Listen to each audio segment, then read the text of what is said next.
And we're live. Brilliant. Okay.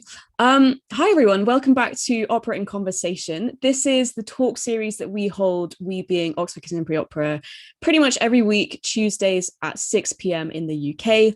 My name is Zelina Viliami, and I am the founder president of Oxford Contemporary Opera.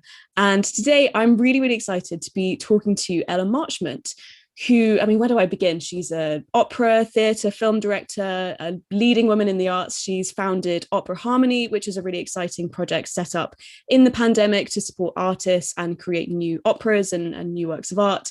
And also one of the founding members of Swapra, which we will discover what that means in just a bit. But firstly, Ella, thank you so much for joining us. And thank you so much for having me. I mean, can you come and deliver my biography to everyone? Brilliant. I'd love to. That would be great.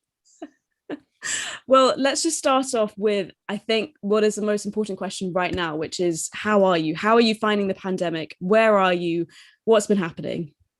I feel like I'm in a washing machine. I was very, very lucky. I've always done quite a lot of teaching because I've always found education really fascinating. And I happened to get a job just before the pandemic hit with an American university. So actually, once the pandemic kind of came into force, I was at Dutch National Opera. I think we were about 2 days before the show was meant to open. It was the day before our public dress, and everything just went completely.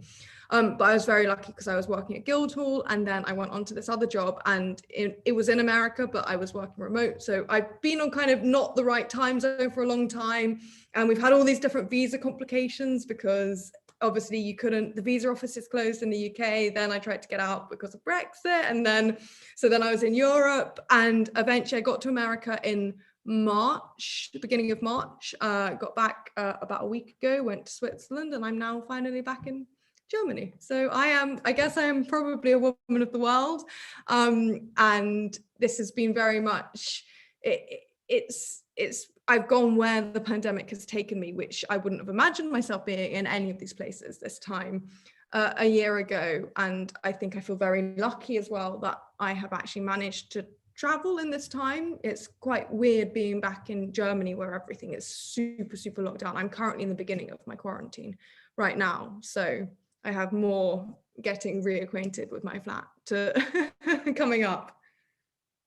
So you would say then that, I guess, I mean, obviously, unlike some people, you sort of traveled more then because of, the pandemic and everything. I mean, how have you found working between different countries? Has the response been very different, or has it been quite a sort of universal experience, would you say? Totally different. Every country's got a different set of rules, and it changes, and you never know what the changes are. I mean, even today traveling, you didn't know quite what test you needed to be able, and you just end up taking all the tests because you don't know what's going to happen. And then I was very lucky, obviously in Europe there's the vaccine programs are running quite slowly, but because I'm in America and I'm a professor, I had my vaccine done in America, so I've had the vaccine. So it's a very kind of strange situation. And actually in comparison, I've done the same kind of little loop, mostly between Berlin and Zurich over the last few months. But actually, before the pandemic, you're kind of going everywhere. There was awful for the environment. So I feel much better in that respect. But for example, in 2019, I was working at Juilliard on a show there. I was assisting there, and I was directing A Turn of the Screw in the UK. And there was the only way to make the contracts work would be I think I did Monday to Thursday in New York. I flew back. I did Friday, Saturday, bit of Sunday, flew back to New York, would go straight into tech at the other end. So actually, the weird thing about the pandemic is it means that you've had more time for yourself. And, I've learned how to cook, and I've made bread and stuff like that, which you just never had time to do normally because you're always rushing around to either see stuff or be somewhere, or I know you probably feel exactly the same. Yeah, definitely. I think the time to reflect for me has both been a very good thing in some ways and also quite a bad thing because it sort of ends up being the only thing that you do. But I think I'm so glad that we've been able to start this talk series because it means, we have been able to talk to people who are around the world in Europe and America and, wherever else. It's been great to sort of speak to lots of different people. With that in mind, I guess, why don't we just sort of do a baseline foundation question, which is, why opera? What is it about opera that you really love and obviously, want to still work in even now in a pandemic? The reason why I love opera, it's so multifaceted. I wasn't naturally I was a classical musician, but I wasn't instinctively drawn to opera. And I was 16 years old. I had to do work experience at the school where I was a music scholar. And as we know, we do 2 weeks at that stage of life. And I went off and I was allowed to make tea for the Bournemouth Symphony Orchestra or work at Dorset Opera. And I very reluctantly said, I'll do Dorset Opera, but I'm not going on stage. And they knew that I was a singing scholar and they knew that I was also a dancer. And they were doing Pearl Fishers and they had this amazing choreographer, Jason Pennycook, who's been in Hamilton as well. He's absolutely awesome. And he was choreographing, and Rod Kennedy, I was given 100 meters of curtains to iron, and I also hate ironing as well. And Rod Kennedy, who ran the company, said, well, why are you not singing in my chorus? Put me in the chorus. And I mean, I've not looked back since. It was basically everything that I loved: music, art, poetry, design, all these independent things that I was doing anyway, but in one. And I can just also remember that it was such an amazing sense of community, that you were suddenly there and there were people who it was kind of okay to say that you like classical music, and that suddenly I felt like I belonged. Like, I remember being on stage and crying while we were singing the Brahma prayer, because I was like, I don't want to go away from this. I just want to be in this environment for the rest of my life. And yeah, I didn't know necessarily it was directing then. I thought I actually wanted to be a repetiteur because I'm a pianist as well, and I thought that was probably the direction for me to go in. And then I did Dorset Opera for 3 years, and the third year I sang, I went, I think I'm going to give this a go, and that was it. And I've not looked back at all since. That's so great to hear that you had that sort of formative experience from such a young age. I mean, it's often a question that we've had before in the past in these talk series, whether there is one route into opera. I mean, do you think that that's true, or do you think that's sort of changing even now in this sort of pandemic age? Absolutely not. And the thing is, it's going to be so unique to the individual. For me, it was like a light bulb moment. And actually, I was recently sat with a group of people who I didn't really know very well, and we all went around the table and we all talked about this kind of light bulb moment. And it was maybe like when they gone to see a musical, or they'd had a really inspirational teacher, but there's something that ignites that sort of fire in you. And it could be about cycling, it could be about running. It doesn't, what happens in opera, for those of us who want to do opera, it might happen to someone else in a different career, but there is, once you get that, but there's no real way into it. But the thing that I feel very strongly about is actually the exposure, because had I not been in that, I was in the right place at the right time for a life-changing moment to happen. Had I not been at that school, had I not been in that situation, I don't know. I honestly don't know whether I ever would have gone to opera. I had a bit of a stigma in my mind about what the genre was beforehand. So, I mean, that's informed a lot of my work going forwards, because you might have seen we used to do like a lot of opera club nights, and I've always been very keen about taking opera to as broad an audience as possible, because I also feel like maybe people wouldn't have had the same opportunity that I did, and I don't want them to miss out on something that could potentially really move and transport. And a lot of young theatre directors are now coming into opera because they then come to, and they're introduced to it at a later stage, because it's a more expensive beast to put on. I mean, just the amount of people involved. So I think, there's just so much. It's so individual, and there's, everyone will find their own way in at some point. Yeah, definitely. And it's so nice to hear you talking about, taking opera into different spaces and giving it less of a stigma, and, potentially introducing new points of access. Can you sort of tell me a bit more about that? Because I know that you have described yourself as a sort of progressive director. I was wondering what you mean by that. I don't really know if I'm progressive. I guess I don't necessarily associate opera with a lot of the social mannerisms that people might do. I enjoy it for the art that it is. I am probably the most gruffly dressed person you will see at the Royal Opera House, and I don't really mind that. I'm there to enjoy the art, and yes, there is a sense of occasion to it. And I do think, the opera experience is wonderful, and I love getting dressed up and going out and having fun as well. But I think that also can sometimes be something that intimidates. people, which is why I think a lot of the reason, a way to entice people to the genre is probably actually to remove it from those things that might be isolating. I actually set up a fringe theatre with a friend in 2016, Jamie Eastlake, who is actually, I'm going to give him a shout out because he is reopening that theatre now up north. He's got a massive bill going on right now. I spoke to him the other day, which is an absolute triumph. And we did that because we didn't want people to be paying higher fees to be putting on work. So it meant that everybody from basically whatever socioeconomic background you were from, we were taking the financial risk because we were taking a gamble as to whether we could sell tickets. And we were basically just trying to get people through the door. And because it was a pub theatre, it was a kind of informal space. And for that, you know, if you're getting people through the threshold, I actually did an adaptation of Meistersinger and I reduced it down to about an hour and a half. And there was only singing when it should be sung, if you know what I mean. So when there's actual songs in it. And my intention with that was just to be introducing new audiences to the story a bit and hopefully inviting curiosity. And it also ran at the same time that the Royal Opera House were doing Caspar Holton's like proper 4.5 hour long production of it. So maybe they could then go and try that if they've seen our little introduction. I don't know. You never know. There's no one way to win people in, and also I don't want to dumb opera down as well. I think what I'm trying to do when we go out to these places is to cast it in new lights, but still respect the tradition that it's come from as well. I think that's really important. Yeah, and how important do you think the role of space is in casting this new light on opera and, you know, making people sort of feel differently about it or sort of introducing them to it?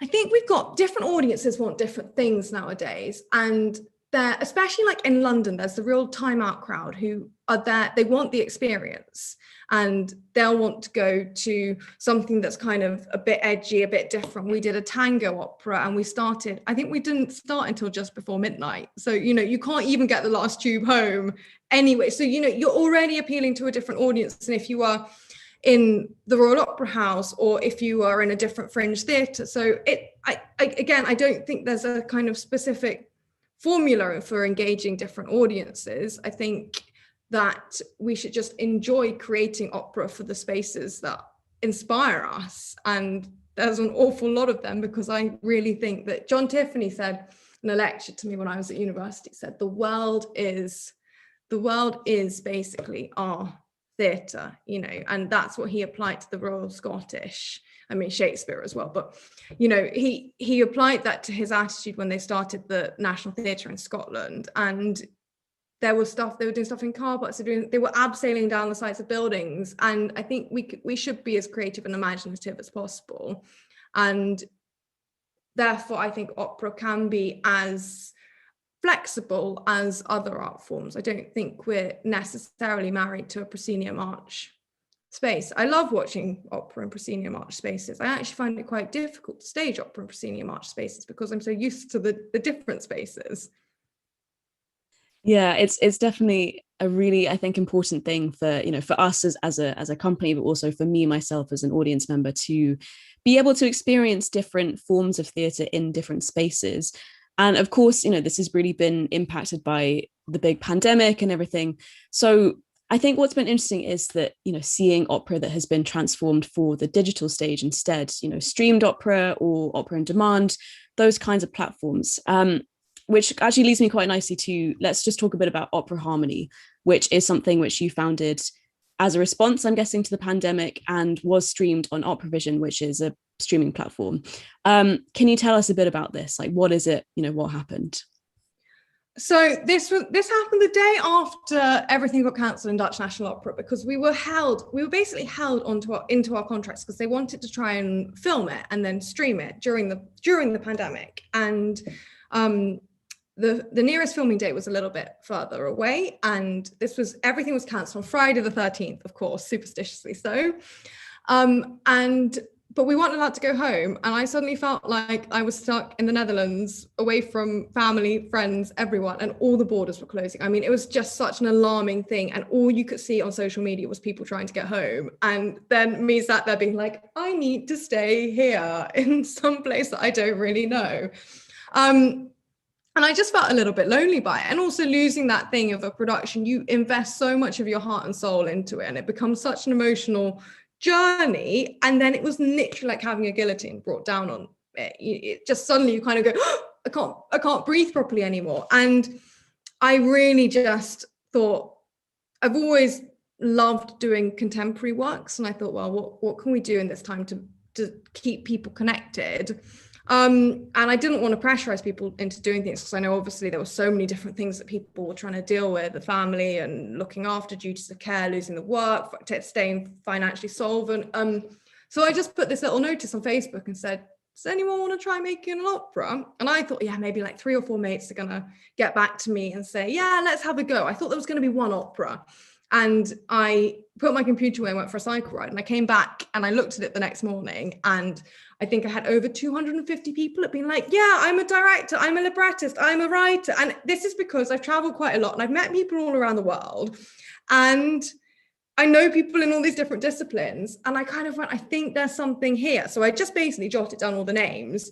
And then I realized that they were from all around the world as well. So instead of going, I'm going to put all the English people in one space, I'm going to put all the American people in one space, I thought, oh, well, what I should do is, I obviously, at that moment, I knew most of the people. And Chloe Nelkin, who has done some PR for Helios before, saw it and said, oh, I'll help you try and get, because I wanted to get as wide a reach as possible once I realized that I had so many people wanting to do stuff. And also I needed to fill in some gaps. So she put the message out there. So again, I was getting to know new people through this as well. And some amazing people popped up, like Candace Evans, who's the American director who was scheduled to be at Dallas Opera at that time, just appeared out of nowhere. And Anthony Buck, who's another American who I'm now working with in Utah. So, you know, all these new people kind of came into the mix, but it was about matching personalities. And I said that what we were going to do was, I was going to try and make sure that there was more than one continent on every piece. So again, it was partly personalities, it's partly availabilities, but also I just basically married together all these people, and I picked 2 themes, which were distance and community. And then it grew, and suddenly we had 20 pieces being developed, and I was still there in the Netherlands, kind of just basically just on my computer all the time, and also trying to do my other work at the same time. But I mean, it was wonderful to see, because every piece was so different. And because I've been at the heart of the commissioning process through Helios, we did so many new pieces there, I kind of knew how it needed to work. So, I mean, we made up a lot of the framework as we went. We didn't know it was going to go on OperaVision. It was when we got further down the line and I went, well, because I hadn't done it as Helios, we'd done it as Opera Harmony, I'd made a new thing for it. I thought, oh, well, we need something which has got an existing audience, and OperaVision have streamed some of my work before, so it seemed like a natural place to go to. And also in terms of getting financial support, Opera Europa, I've spoken at the conferences, so I thought I'd email Nick Payne and ask him about that as well. And, you know, everyone was so generous and supportive and gave their time so kindly. And we used to have these kind of creative team meetings every week, and everyone would just kind of check in with each other. And I had some other guy, Jonas, who's a Danish sound designer. He's amazing. He'd done all the tech for A Magic Flute that I did in Denmark, which was this kind of crazy production we'd done a couple of summers before. And he said, you know, I'm happy to help out with any group that wants a sound mixer.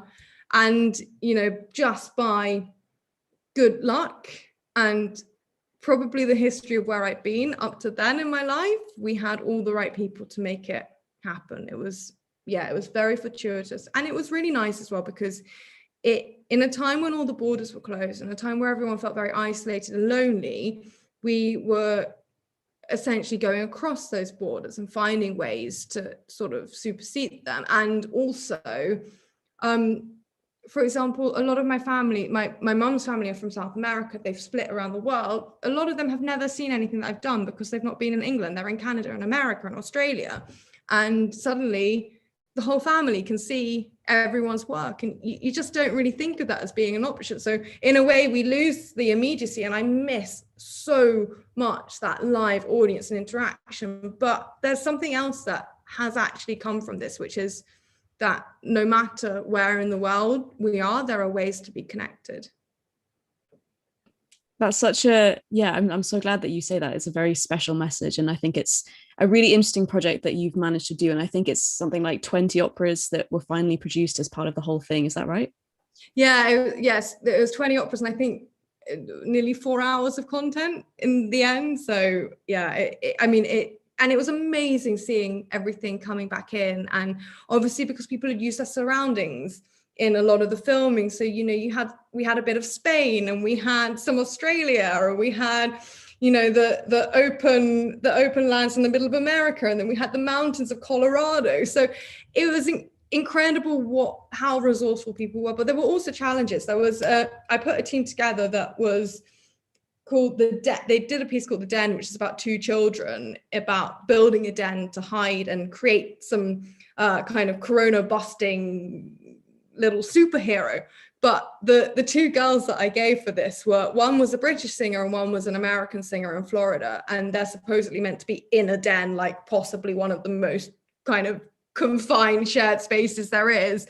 And Jen McGregor, who was a Scottish director who took on the challenge of doing that. I mean, it was amazing just what they did with the camera angles and the passing things. And, you know, everyone was very, very clever. And Mary Birnbaum, who did she's a brilliant American director, actually just done Santa Fe. She'd be at Santa Fe doing La Boheme the year before, and she came up with this brilliant thing of doing like a puppet opera. So that meant that I think they had like 18 or 19 people involved in their operas. They had a singer in Hong Kong, they had loads in America. There was one rehearsal where they had the composer was in an American time zone, they were with someone, they were on Zoom to someone in Hong Kong, and the director was in the UK. And they were like, there's something like 12 or 14 hours between us right now, and we're still rehearsing this. Oh, it's wonderful. Yeah, that sort of global community that I think something like opera has the real potential to foster and to create. So just for our audiences who might not know, how exactly then were all of the operas filmed and then put together and then put on OperaVision? So, I mean, how long is a piece of string? Everything was completely different. I said that I was there to help when people needed help, and I would guide, but I didn't want to impose anything apart from, you know, the basic requirements of do not exceed this length of time, which some still did, and don't go shorter than this length of time. I wanted people to be quite free. And I did read quite a lot of scripts and librettos, and I had a bit of backwards and forwards. It was very different with each team. Some teams were much more independent than others. And once we got OperaVision on board, then there was an obvious delivery date. I mean, we didn't even have a delivery date in mind at the beginning. It was just like, we'll create this thing and we don't know how long this pandemic's going to last. And I can remember arguing with someone saying, yeah, it's going to be 1 month. Of course, it can't be longer than a month. We're all going to be working in the summer. Of course, we're still here now. Which is why in the rest of them, it's now like, let's just get through the pandemic. Let's not be doing everything. No, so I kind of would keep on checking in on people just to make sure that things were ticking away. There was one that I let slide a little bit that I didn't really think was going to get. It got bumped weeks when it got broadcast because it came in quite late. Each libretto kind of dictated something different in terms of how it was filmed. Like there were two that were written pretty much for the Zoom format. There was one, the Essential Business by Judy Lynn Stillman. Her piece is about a pastor having a conversation with God on Zoom, and whether God answers back or not. It's the kind of whole premise of the piece. So like that was obviously kind of more straightforward to film, but then the ones which were more straightforward to film tended to have more complicated audio elements. And I said that I would give each team 5 live musicians if they wanted 5 live musicians to be recorded. And I would find them whoever that was. So someone wanted a harpsichordist, so I had to go find a harpsichordist. And I mean, Jane's wonderful, who we got. Some people just wanted to do electrics because they would have more control of the sound. Niels Holger Pedersen, who's a brilliant Danish composer, wrote this piece with so many pauses that Jonas and I sat there for hours going, how are we going to do this? We're going to have to do this in like 80 takes. And break every single thing down. And then we managed to solve it in the end by getting nils to meter every single pause so that people could count it out when they were doing it. You know, just little things that you might not think about when you're writing for people thinking that they're going to be there. And everybody approached it super creatively. Some people, the Voices Collective did a piece and they basically devised everything that they did between all of them. So it was really, really, and I think that's why I love them, because every single piece is so different. And there really is, if you skim through them, there's really something for everyone. That's, yeah, wonderful to hear about it. So in that light then, I mean, do you think that we are going to be seeing more of these smaller sort of, I guess, short form operas that have been created for this digital format? Do you think we're going to be seeing more of those, or do you think they're more of a sort of passing pandemic thing? I think it's opened our minds to new possibilities. I think we're never going to turn our back on live entertainment. When I was in America, I heard a live band for the first time in a year. And it stops you, it gets your heart. There's something about the kind of acoustic experience of live music which is not replaceable. But I do think that these kind of ways of creating have opened up a lot more possibilities about kind of trying things and learning about people who you're working with in kind of more safe environments where you're not there with a massive production and a huge budget where there's a lot of risk involved. You know, that was actually a place for everyone to experiment. And what I wanted was people to just feel like they've done something creative while learning as well along the way. And I think that has been the kind of the crucial thing, that actually they could take something away from it. There's quite a lot of things that are now kind of cropping up. The Irish National Opera have just done their 20 shots of opera, I think, which I've watched all of those. And again, they're super varied, really different. And again, I spoke to Fergus about it actually, and he was saying that it's really great because they can get a lot more people involved than they might necessarily have normally had, because in a production you kind of get just a few people and that's it. And so to that extent, you're getting to know a wider range of individuals. It's actually, it gives you a greater perspective on the kind of overarching industry, because you're aware of more people around. And I think that everybody's learned so many more skills about putting opera on film, that also in terms of reaching further afield with audiences, I imagine definitely the streaming thing's going to stay, because it's a way to have that global audience. And then again, it's nice to have things that are specifically for film. I have enjoyed watching things made for the film medium more so than watching a filmed version of a live show. I think that's my personal preference. And I think it's also to do with our attention spans as well. I think our attention spans have got less. Have decreased slightly. I mean, you basically took the next question right out of my mouth, which is just going to be, what do you think the role of the streaming service is going to be now with opera? Do you think it's introduced more people to opera? Do you think it's just for the sort of usual culture lovers? What is streaming in opera? What does that mean? I have no idea, and I can't wait to find out with you along the way. And I hope you guys are going to have a huge role to play in this as well, because I feel like I've done my bit of streaming stuff now. It's someone else's turn. But also, like, things are getting super wacky as well. I'm part of this Banff cohort. I'm an associate artist with them, and we're looking at some stuff. It's not launched yet, so I can't tell you what it is. But it's like a virtual reality world where you go in and you can like navigate around and go into different spaces, and you can go and watch things live, but in the virtual world. It's so kind of crazy, and you can be different avatars. Like I was what was it? I was like a giant starfish, but with some sort of strange tail thing. And you can change, and you can talk to people, and you can have different distance. I mean, it's amazing, these sort of things that are cropping up, and there's so much stuff in development that I think we're going to start getting some kind of really weird and wonderful experiences. And I think ultimately everything's going to be broader. And I think especially because now we're challenging the canon more as well, and we're questioning what opera means to us all, and we're questioning how opera can be relevant to everyday society as well. And I think because of that, there is an emphasis on I guess the opera needing to expand its kind of syntax and online and engaging with these new technologies is kind of that. And actually that's not going too far away from tradition, because look at Mozart when he did Magic Flute.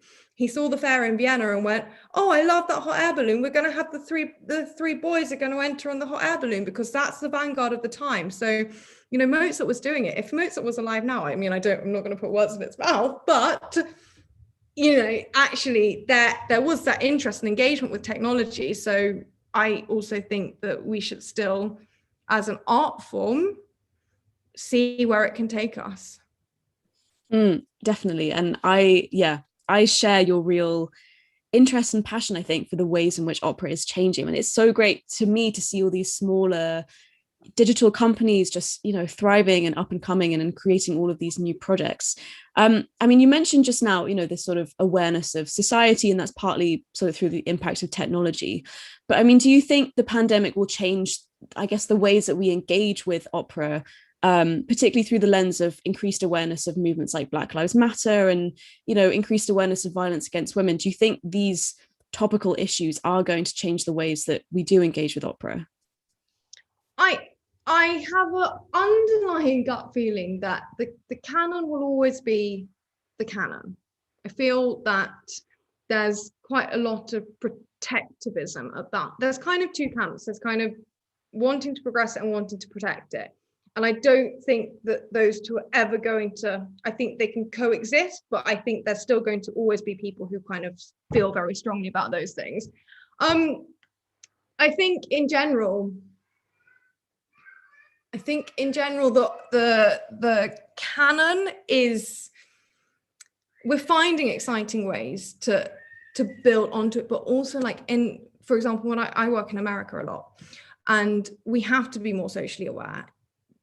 Everything is being studied a lot more, the ethics of opera and how it's being produced. And there's a real push towards an equitable industry. And I think that's brilliant, because actually just go online, there's that huge database of, there's like over 500 operas by women, historical operas. They exist, they're there. We just haven't looked hard enough for them. And it's very meritable music.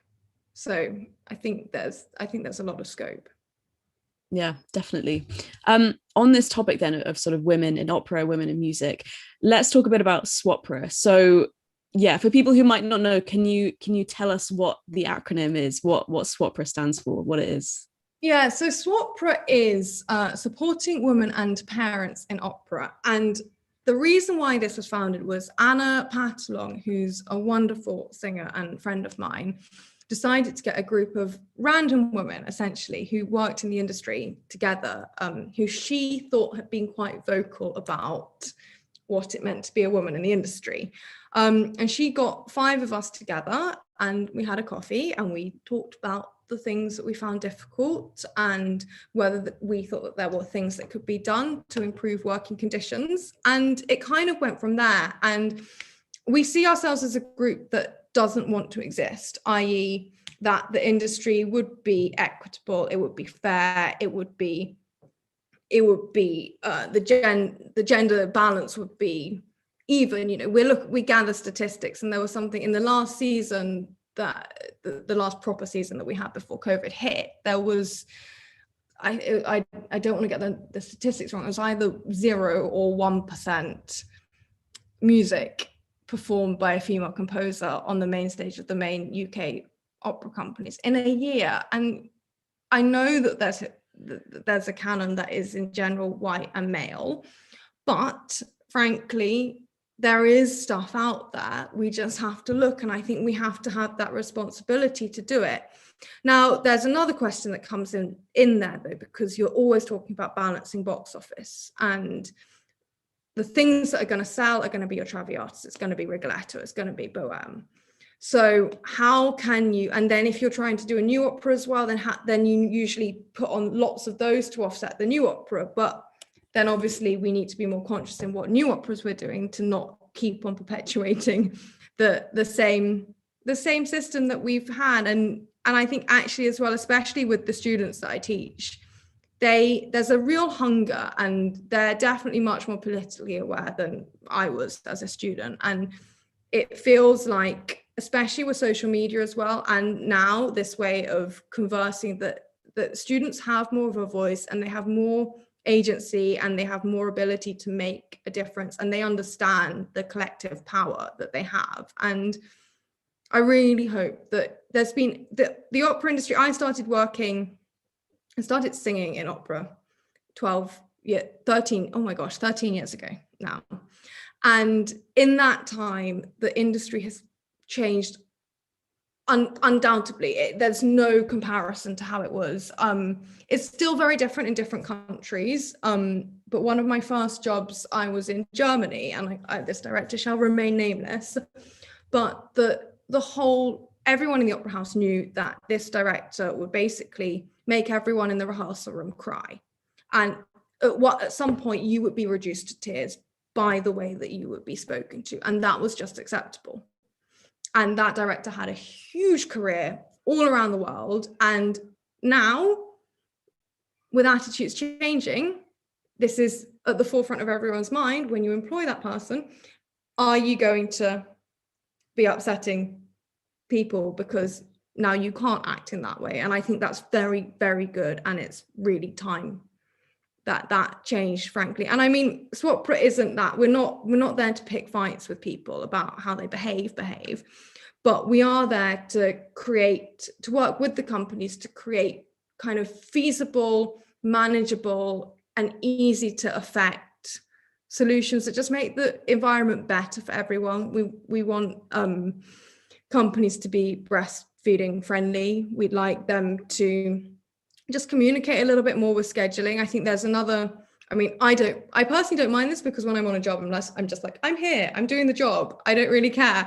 But when you have a family, you need to have some sort of boundary, because otherwise you're completely beholden to the job, and you can't get that balance. And especially if your family aren't all from the same industry, it's very hard to find people to be sympathetic to that. And actually, there's an example. I've got a friend who's been rehearsing recently, and you could be caught for 40 hours a week and only used for 3 of those hours. And it's not only about the hours, but it's if you've had to pay for childcare, and these contracts aren't particularly paying that much, especially that everyone's taken such a hit and it's lost a huge amount of time.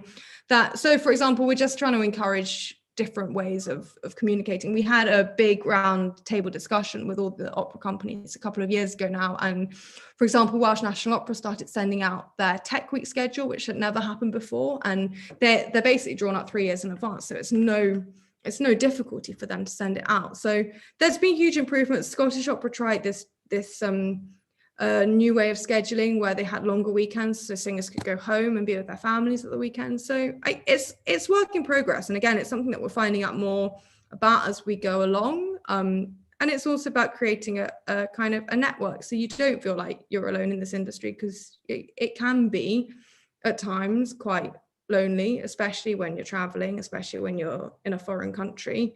So we are, again, a network of women and parents, because also we have to remember that fathers have a duty of care as well. And we want to make it better for them as well. And ultimately, if the environment is better for some people, it's probably going to be better for everyone. Yeah, definitely. And I'm so glad to hear that you have had these discussions with opera companies. I mean, do you think there has been a notable change within the industry then for, I guess, women in leadership roles? Absolutely. And I mean, I still don't think we're seeing enough women getting to the top of leadership roles. I think we're going to focus on in the next statistics, we really want to look at assistant roles, because I think that my prediction is that you'll see a lot of women in the kind of secondary roles, and you'll still be having a higher statistic of men in the more dominant roles. I might be wrong again, so if this comes out and I'm wrong, I'm wrong. But I do think most of the assistants I know are probably women. And also, again, I think boards need to be readdressed. I've been part of this thing called Artistic Directors of the Future, which is for kind of minority ethnic backgrounds, and we've been placed in different kind of board shadowing roles with Yorkshire theatre companies. And the objective there is just to be getting more minority artists in those boardrooms as a kind of first port of call. And the aim is to end up diversifying the boards and making them a bit more representative of the society that we're in, because boards are still something very much associated with prestige. And yeah, I think boards need to change, and then that might actually help change who is being appointed for these roles. But I mean, there's definitely progress. I mean, Annalise Miskimon, she's doing awesome work at English National Opera, and I think you are increasingly hearing more female voices. They're definitely being amplified, but having that longevity and that staying in power, I think that's really interesting, and seeing that kind of what is the female trajectory now. Yeah, definitely. And speaking of, you know, having more inclusive, more of an inclusive industry, really. I mean, I've noticed that a lot of opera companies and opera institutions, opera houses, whatever, have pledged for more diversity. But I mean, how do you think that will change? Do you think it will change things, or do you think it's more of a tokenistic, time of the moment kind of pledge? I don't know. And I also don't know this thing with pledges. I agree that pledges are necessary in some ways, but if I was ever in a job because I felt like I was in the job because I'm a woman, or because I'm not typically white British, I don't think I'd feel comfortable being there. And I'm in this thing with Banff at the moment. There's a lot of discussion about this, because nearly everyone on that program are minority ethnic or Indigenous artists. And there's a lot of discussion about, well, actually, is it now tokenism, or are we there because we're there? And I think it's a really difficult balance, because I don't think it is clear cut either way. And I think even if you have good intentions, it can be misinterpreted by whoever wants to take the words out of your mouth. So I think in a way on this topic, you can't ever say the right thing. Yeah. So I think the thing is, I think companies, I think we know we have to be more inclusive. We need to find ways to just treat other people treat everyone the same. Just have that fundamental thing in a room that you would speak to someone in the same way as you would want to be spoken to and respected. And I think that's a first step. I just don't know about the quota thing. Half of me says I love the idea of all these quotas, and the other, and that we need something really radical to happen. The other half goes, but do I want to be? How will that make the people feel who come into something, actually? Yeah, it's definitely, I think, an interesting and sort of important issue that we need to grapple with, and one in which I sort of look forward to see what happens in the future, really. Yeah. I'm just going to turn to some questions that we have from our audience, which have been pre-submitted, just in the last sort of few minutes that we have. So first one, I'm sure you've been asked this many times before, but inevitably, I guess, do you have any advice for any young up-and-coming opera directors, or I'll just say directors in general, actually? I do. Pace yourself. I am, and I will admit to it, I am unbelievably impatient. I have always been unbelievably impatient. I've wanted to do everything now, and I can't understand when I don't get it. And it's been great, because it's meant that that's been the driving force of why I've gone out and done so much with my own companies. But actually, at the same time, what I've realized is that this career is not a sprint. It is a marathon, and you need the wealth of experience to be able to understand who you are as an artist as well. I'm still learning. I'm never, ever, ever going to stop learning. And I think just do the things that are true to you as a person. Don't do things because you feel like you should be doing them. And that actually everyone's path is so unique as well. And I think it's very easy, because in other industries, you look sideways, you judge yourself against who's getting the promotion. That's not what opera's like. 90% of the work is going to come through someone who knows you, who's seen something that they like very specifically in you. That doesn't make you better or worse than those other people doing similar things. You just have to do what you're going to do. And I think you can't think about trying to make your work for a specific person or trying to impress a specific person, because that's never going to, it's never going to work. And just know that, and just keep looking forwards. Don't look sideways. I do it. I look sideways too much. We all do it. We're all guilty of it. We will compare ourselves to other people. That is human nature. But as much as you can just walk your own path and go where your heart wants to. Brilliant. Thank you. Next question is, do you have a particular process for directing? Do you have sort of steps that you follow? Or I guess I would add, is it, a different process depending on the production, depending on the people, that kind of thing? Yeah, different. It's very different dependent on production people, especially if you're working with native British speakers, or I speak a bit of Italian, but if I'm working with people who I don't really speak the language of, you'll really have to change the way, because you won't be able to go into text in the same way. I'm quite a text and movement based person. So I'll normally go down one of those avenues a bit more in a production, and I'll make the call probably knowing more what the cast are like. But everything kind of changes. I used to have a real method about how I used to work through everything, and I'd be very structured. And I guess, someone like Katie Mitchell has an incredible, very precise method about how she prepares everything. But I guess for me, I would do different things for different shows. I would always want to feel like on that first day of rehearsal, I understand and have a vision through every beat of that show, because I want to know that I can get through that show without questioning myself. And then I'm pleasantly surprised always by, I normally always end up going into a different direction in the rehearsal room, because when you start working with people, they bring so much to the table that you never would have imagined in terms of character. But I'll always start the process by getting all the cast together and doing a read through, not sing through, of the piece that we're doing, and always trying to build on character and seeing what they will bring to the character as well, because you can gauge energies quite quickly and to what extent people can contribute. So kind of I like to find and bring people together as a group and then work from there. Yeah, definitely.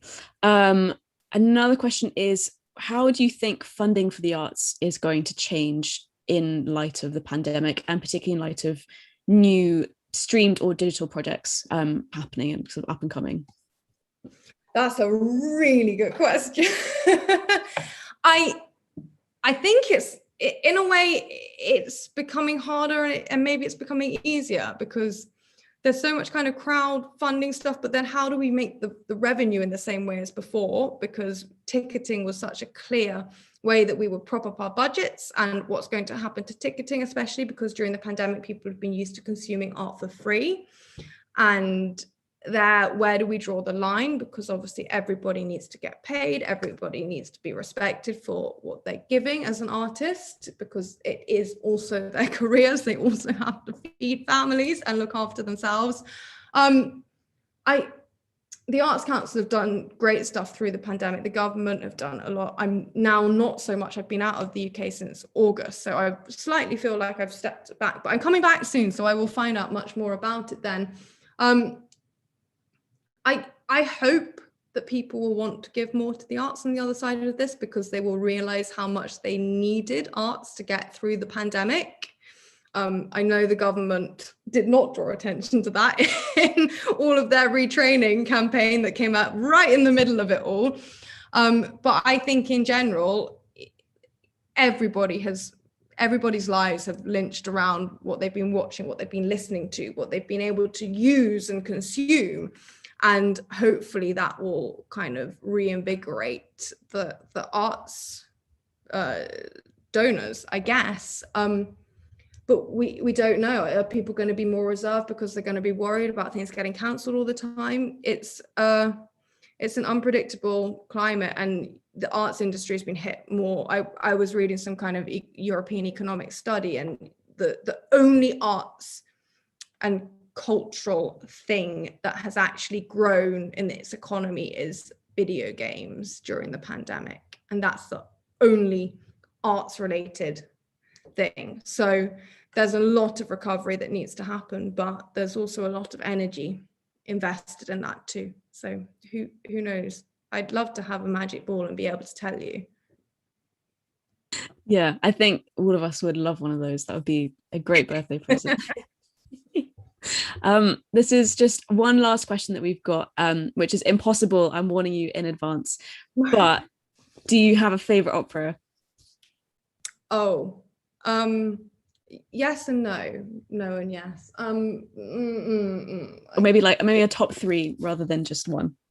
I am very obsessed with politics, and I'm going to go back to what I wrote my dissertation on, which was actually Nixon in China, because I think it's so clever about how the Chinese Cultural Revolution, I find it one of the most hypocritical phenomenons, that a communist cultural revolution decided to use opera, which is possibly the most kind of westernized genre, to deliver a political message. And I think that it's such a fascinating thing about, and then what John Adams does in Nixon in China, then taking Red Detachment of Women, which was one of these, it was 5 operas and 2 ballets, or 6 operas and 2 ballets, and he takes one of these ballets that was then kind of lifted out of our world, and then he takes it back and he puts it back to the, so then it's all this kind of strange sort of cultural political appropriation, which I think is brilliant. But there's also some like great monodramas out there.